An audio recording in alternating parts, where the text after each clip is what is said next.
Hungry arms, wild, hungry arms.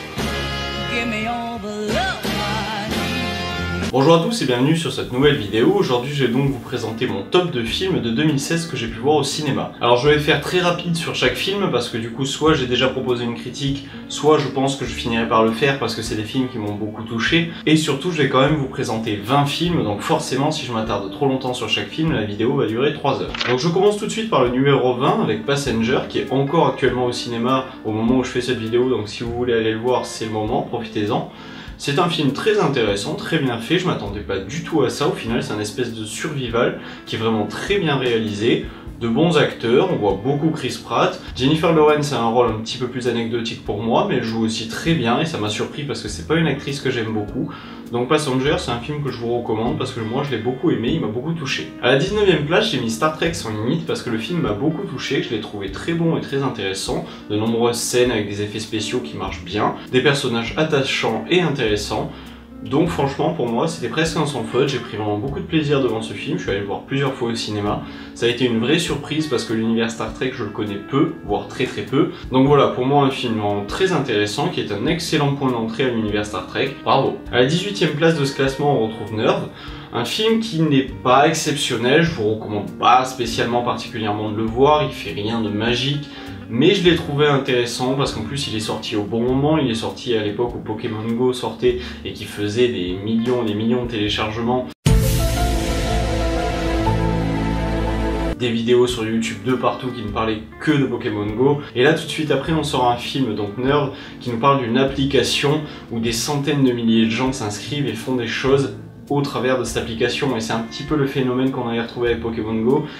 Et du coup c'est vraiment très intéressant, le film sort au bon moment et du coup m'a vraiment touché. En gros pour l'histoire, c'est des jeunes qui découvrent donc une application qui leur permet de gagner de l'argent s'ils font des actions qui leur sont proposées par d'autres personnes. Et j'ai trouvé ça vraiment très intéressant parce que je pense que si un jour ce genre d'application est lancé, ça marchera vraiment aussi bien que dans le film et les gens iront aussi loin qu'on a pu le voir dans le film. À la 17e place, j'ai mis le reboot de Point Break parce que je l'ai beaucoup apprécié, j'ai trouvé que c'était un film vraiment très intéressant. Tous les passages de sport extrême à sensations fortes sont vraiment très bien tournés, on en prend plein la vue, on est à fond avec eux et ça marche très bien. Bon alors après je suis pas fan des reboots parce qu'il y a tous les jours des scénaristes qui se font claquer la porte au nez alors qu'ils avaient des scénarios exceptionnels entre les mains et que les studios préfèrent faire des reboots parce que du coup bah voilà, on marque Point Break sur l'affiche, ça va attirer plus de monde que si on marque un titre que personne ne connaît, surtout quand on n'a pas un gros casting. Donc ça pour moi c'est un petit point négatif en allant voir le film et au final je dois dire que bah, ça n'a rien à voir pour moi avec un reboot de Point Break. Alors certes c'est un agent du FBI qui s'infiltre dans un espèce de gang qui ont des capacités exceptionnelles, mais en dehors de ça, franchement, à ce compte-là, tous les films comme ça sont des reboots de Point Break, et il y en a énormément. On pourrait par exemple citer Fast and Furious, qui est un agent du FBI, qui a des capacités un petit peu particulières, et qui va donc s'infiltrer au milieu de tous ces gars, mais enfin, il y a énormément de films comme ça, donc pour moi, ce reboot de Point Break est intéressant et il ne faut pas le voir comme un reboot de Point Break, mais comme un film indépendant, seul. À la 16e place de ce classement, on retrouve Creed, qui du coup m'a vraiment subjugué. Bon alors après, j'adore la saga Rocky, je vous la recommande sans problème, c'est une très grande saga du cinéma. Et c'est très important pour moi de les voir, il faut pas seulement y voir un film de boxe, mais aussi un film avec des valeurs, qui a une vraie réalisation, une vraie démarche tout au long de ces films, et c'est vraiment très bon. Il faut les voir, il faut pas se cantonner à se dire oui c'est Stallone qui tape sur un bout de viande, c'est pas que ça Rocky, c'est beaucoup d'autres choses, et c'est vraiment une très bonne saga. Et là je trouve et je suis content de voir, et j'avais une très grosse attente de voir que Creed arrive à quand même apporter quelque chose à cette saga et ne se contente pas juste de faire du fan service en nous proposant un film qui n'apporte rien. À la 15e place, j'ai mis Colonia, donc avec Emma Watson, un film vraiment surprenant et très dur à regarder parce que le sujet dont il traite est vraiment très difficile à supporter pour nous et pour tout le monde je pense. Mais en même temps c'est très bien fait, ça met en avant des choses que tout le monde n'a pas connaissance et c'est vraiment très bon. C'est très intéressant, on ressort du film plus intelligent en ayant appris quelque chose, vraiment parce que c'est quand même tiré d'une histoire vraie, de quelque chose qui a existé, même si l'histoire dont on nous parle n'est pas forcément vraie. L'univers et l'ambiance ont existé et c'est terrible de penser que ce genre de choses a pu exister. Mais là, au travers de ce film, c'est parfaitement retranscrit. On ressort de la salle vraiment presque choqué, très impressionné par ce qu'on a vu. Et c'est ça qui est bon et c'est ça qui est intéressant parce qu'on voit qu'on a fait quelque chose quand même de réaliste et qui marche très bien du coup sur le spectateur. À la 14e place, j'ai mis 10 Cloverfield Lane, donc la suite quelque part de Cloverfield. Alors pour moi, ça n'a pas vraiment de rapport avec le film Cloverfield, mais c'est quand même un film intéressant qui apporte quelque chose. Alors pour moi, il faut oublier les 10 minutes de fin qui partent un petit peu dans tous les sens et n'apportent rien au film, et je trouve que moi j'aurais coupé cette fin qui n'a pas vraiment de sens et qui ne m'a pas plu. Mais en revanche, tout le film est un huis clos angoissant, bien réalisé, bien fait, des personnages très attachants dès les premières secondes. C'est vraiment pour moi presque un sans faute, ça marche très très bien, c'est un excellent film. À la 13e place de ce classement, j'ai mis Captain America Civil War parce que je suis un super gros fan de Marvel et que là forcément un crossover avec quasiment tous les personnages qu'on a vus jusque là. Franchement, c'était super intéressant pour moi, je me suis éclaté devant ce film, je suis allé le voir plusieurs fois, c'était vraiment excellent. Enfin, tous les personnages sont bons, ils sont tous attachants, on est vraiment à fond dans l'histoire. Alors même s'il y a quelques petites erreurs, je trouve, quelques petits bugs au niveau du scénario, enfin franchement dans l'ensemble on prend un pied phénoménal, ça marche super bien et j'y ai vraiment passé un très bon moment dans la salle devant ce film. Et je dirais que pour moi l'une des plus grosses forces du film est d'amener de nouveaux personnages et de les rendre intéressants en quelques secondes, ce que n'a pas réussi à faire Suicide Squad, que vous verrez forcément dans mes flops de 2016, parce que du coup voilà, là on est face à quelque chose de beaucoup mieux, de beaucoup plus intéressant. On nous amène des nouveaux personnages et tout de suite ils sont attachants, tout de suite ils sont intéressants, on nous les présente en 2 secondes mais ça marche. Alors que dans Suicide Squad ça ne marchait pas, on nous présentait trop de personnages avec trop de capacités qu'on n'arrivait pas à intégrer parce qu'on ne les connaît pas, mais là Civil War a réussi à parfaitement faire ça et c'est vraiment superbe. À la 12e place de ce classement, j'ai mis Star Wars Rogue One. Alors oui, je sais, j'aurais pu le mettre beaucoup plus haut, c'est vrai, mais bon après le classement, c'est difficile de faire un classement des films qu'on a préférés. Je préfère garder les premières places pour des coups de cœur, vraiment des choses qui m'ont particulièrement touché, même si les films sont peut-être moins intéressants quelque part. Star Wars Rogue One, ça reste une vraie réussite, un excellent film que je vous recommande d'aller voir sans problème donc il est au cinéma et de voir par la suite donc en DVD. Mais du coup oui, ce Star Wars Rogue One est très bon, il mériterait une meilleure place dans ce classement, il fait très bien le boulot, il est superbement réalisé, enfin c'est presque un sans faute franchement. Alors après, moi je suis un fan de la trilogie originelle forcément, donc je trouverai toujours que c'est moins bon que la trilogie originelle. Mais ça c'est parce que je suis tatillon et que je vois des défauts partout.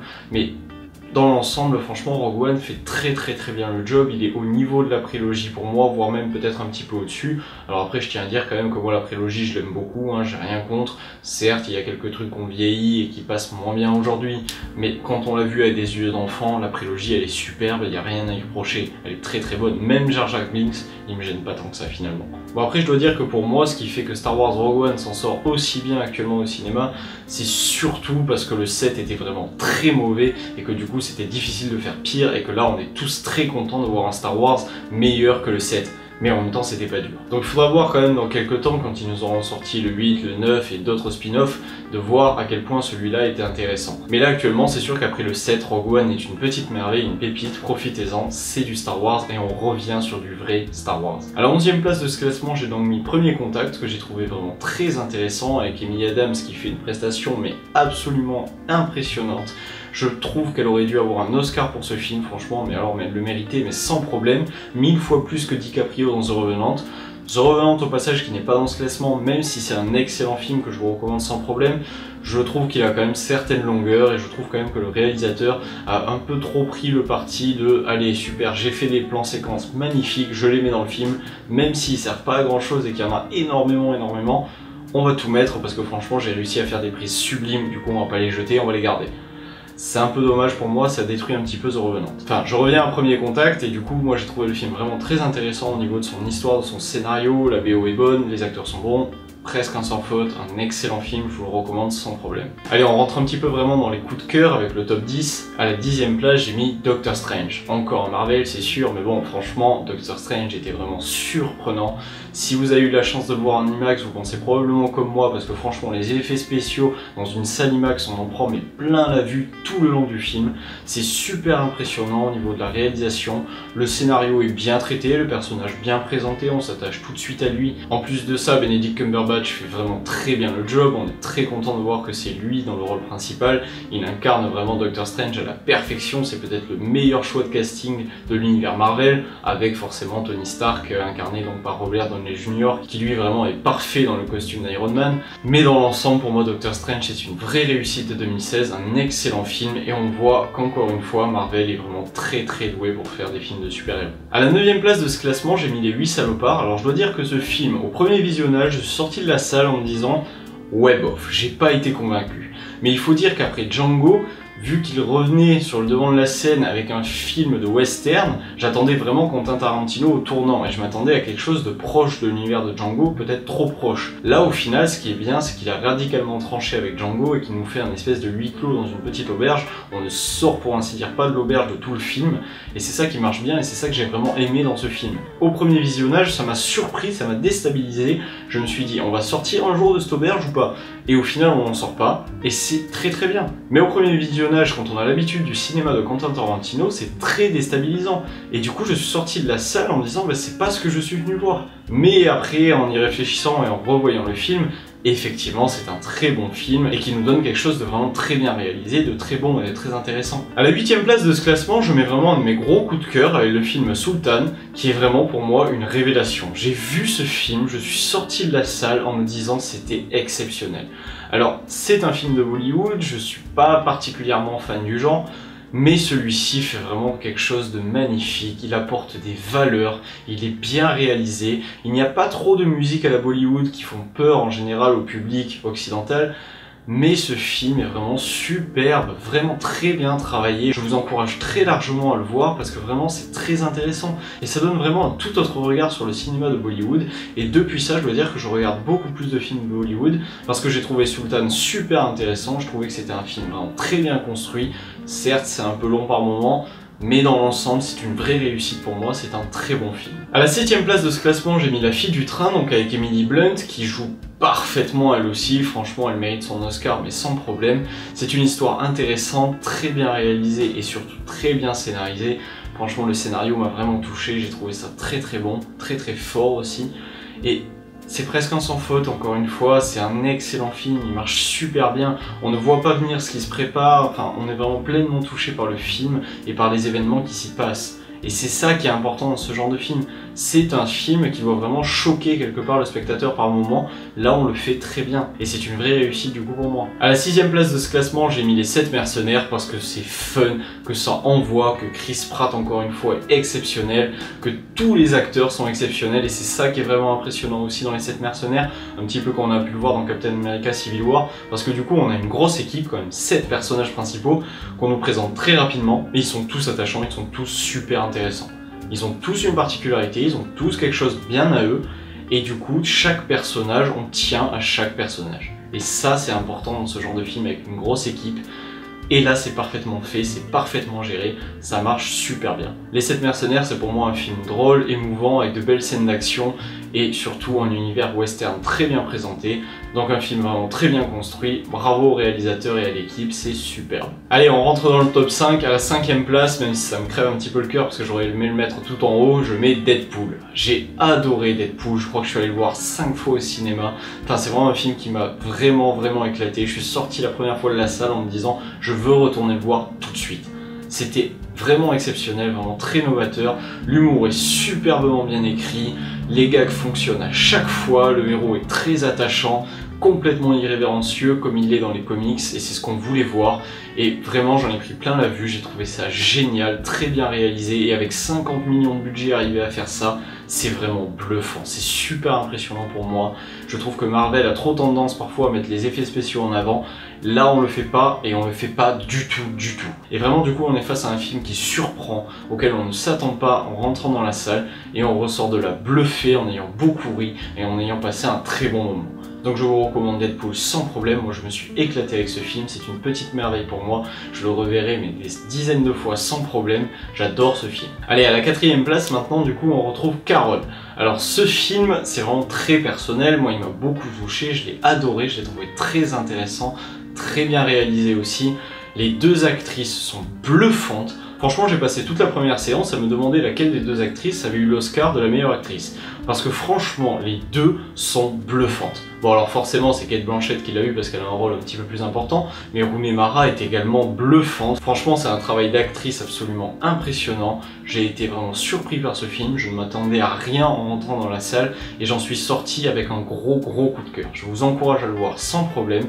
Ne lisez pas trop le synopsis parce qu'il en dit un petit peu trop malheureusement, mais ce film est vraiment très intéressant, très bon, très bien réalisé. Vraiment sans faute, je me suis éclaté avec ce film. Je suis allé le voir 2 fois au cinéma et s'il repasse demain, je retourne le voir sans problème. Allez, je rentre dans le top 3 avec donc à la 3ème place Café Society, le nouveau film donc réalisé par Woody Allen. Alors je suis pas un gros fan de Woody Allen, ce qui fait que forcément en rentrant dans la salle j'avais une petite appréhension par rapport à ça.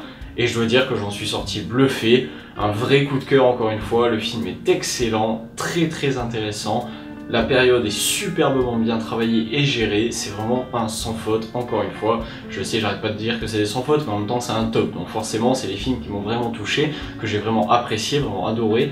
Et là, je dois dire qu'avec Café Society, franchement, pour moi, c'était génial.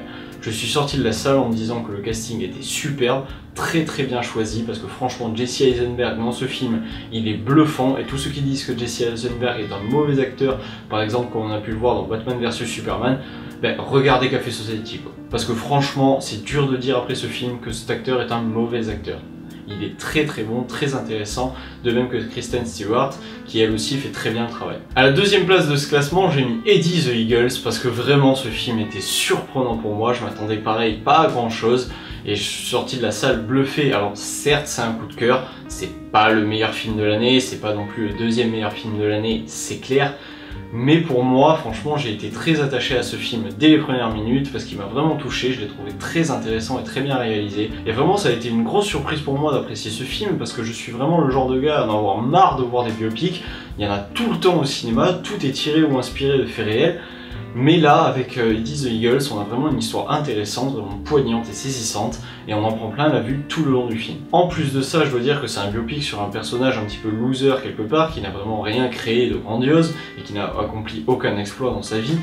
Du coup, c'est très surprenant d'apprécier ça pour moi, parce que je n'avais pas du tout apprécié le film Joy, qui est donc un biopic sur une nana qui invente un ballet. Enfin, franchement, jusqu'où on va aller avec les biopics? Ce film, pour moi, n'avait aucun intérêt. Il fallait pas créer ce film. Il n'y a aucun biopic à ce jour sur des personnages comme Elvis, ou enfin sur énormément d'autres chanteurs, acteurs, écrivains, etc. Pourquoi on fait du biopic sur quelqu'un qui a inventé un ballet ou quelqu'un qui s'est planté aux Jeux Olympiques? Enfin, pour moi, ça n'avait pas de sens. Mais au final, Eddie the Eagles, c'est un film très bien réalisé, et du coup, bah, ça marche super bien. Les acteurs jouent bien, la BO est bonne, c'est excellent. Et j'en arrive maintenant forcément à la 1ère place de ce classement, où j'ai mis The Nice Guys. Alors forcément, c'est une grosse surprise peut-être pour tout le monde de voir que c'est ça mon film préféré de l'année. Parce que c'est pas un film excellent, c'est clair, hein, il y a largement plus gros budget, il y a largement mieux réalisé, il y a beaucoup de films qui mériteraient d'être devant celui-ci. Mais pour moi, c'est mon coup de cœur de l'année. Franchement, j'ai pris un pied phénoménal devant ce film. Je l'ai revu plusieurs fois depuis. Il est excellent pour moi. L'humour est vraiment super bien travaillé. Les acteurs sont magnifiques. Que ce soit Russell Crowe ou Ryan Gosling, franchement, ils sont exceptionnels. C'est mon gros coup de cœur de l'année. Alors, je vous encourage clairement à le voir, c'est clair, parce que j'ai adoré le film et qu'il est génial pour moi. Et je pense qu'il vous plaira sans problème. Mais ne vous attendez pas non plus à un truc monstrueux, parce que forcément, c'est pas parce que je le mets à la 1ère place de mon classement à moi personnel que c'est un film exceptionnel. C'est un film intéressant, qui fait bien le boulot, mais c'est pas non plus le meilleur film du cinéma de l'année. C'est mon coup de cœur personnel à moi. Voilà, c'est tout pour ce top. Vous pouvez me dire ce que vous en avez pensé dans les commentaires, quel est votre top à vous. On se retrouve très bientôt pour une prochaine vidéo. À bientôt, ciao! And I have no trips about it. And these played out faces around me, I want you to know where